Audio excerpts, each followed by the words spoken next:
পিরোজপুর সদর উপজেলার শারিকতলা বাজারে ভয়াবহ অগ্নিকাণ্ডে একই সাথে পুড়ে গেছে ১৪টি দোকান। স্থানীয় ব্যবসায়ীদের আশঙ্কা, এতে প্রায় কোটি টাকার ক্ষয়ক্ষতি হয়েছে। স্থানীয় সূত্র অনুযায়ী শুক্রবার দিবাগত রাতে বাজারের একটি দোকান থেকে এ আগুনের সূত্রপাত হয়, যা দ্রুত চারদিকে ছড়িয়ে পড়ে। এতে মুহূর্তের মধ্যে আগুনের লেলিহান শিখায় পুড়ে যায় বাজারের ওষুধের ফার্মেসি, ডেকোরেটর ও মুদির দোকান সহ বেশ কিছু ব্যবসা প্রতিষ্ঠান। স্থানীয়রা প্রাথমিকভাবে আগুন নেভানোর চেষ্টা করলেও তীব্রতা বেশি হওয়ায় তা নিয়ন্ত্রণে ব্যর্থ হন।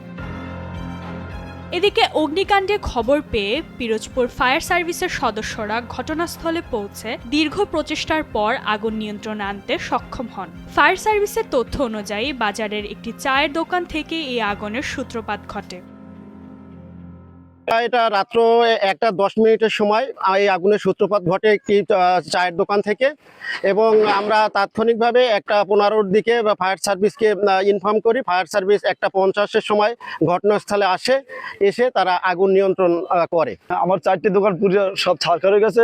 প্রায় 20 লক্ষ টাকার মতন মাল, আমি মুদি দোকান এবং আমার নিজস্ব দোকান, আমার জায়গা, প্রায় 20 লাখ টাকার মতন আমার ক্ষয়ক্ষতি হয়ে গেছে। 13-14টা ঘরই আগুনে পুড়ে ছারখার হয়ে গেছেন। আমরা জেলা পরিষদ প্রশাসনকে বিষয়টা অবগত করার পরে সে ঢাকা অবস্থান করায়, সে আগামী দিন আসবে বলে আমাদের আশ্বস্ত করেছেন এবং প্রশাসনকে অবগত করেছি। প্রশাসনও কিছুক্ষণ পর আসবে বলে আমাদের আশ্বস্ত করেছেন। এ ঘটনায় নিঃস্ব হয়ে যাওয়া ব্যবসায়ীদের পাশে থাকার আশ্বাস দিয়েছেন শারিকতলার স্থানীয় ইউনিয়ন চেয়ারম্যান। শারিকতলা এই বাজারটা হচ্ছে সরকারি বাজার। আমার ইউনিয়নের টোটাল যে যতগুলো বাজার আছে তার মধ্যে আমার এই বাজারটা সরকারি একটা বাজার। এখানে প্রতি বছর এখান থেকে আমাদের 40-45 হাজার টাকা সরকারি ফান্ড থেকে আমরা আল্লাহর রহমতে পাই। কিন্তু বিষয় হচ্ছে এইখানে যারা দোকানি ছিল, সব দোকানিগুলাই একদম দরিদ্র, হতদরিদ্র, লোন নিয়ে তারপর তাদের দোকান চালাইতে হয়। আর বিশেষ করে যেদিন যে রাত্রে আগুন লাগে সেই রাত্রে সকালে আমাদের এখানে বাজার ছিল।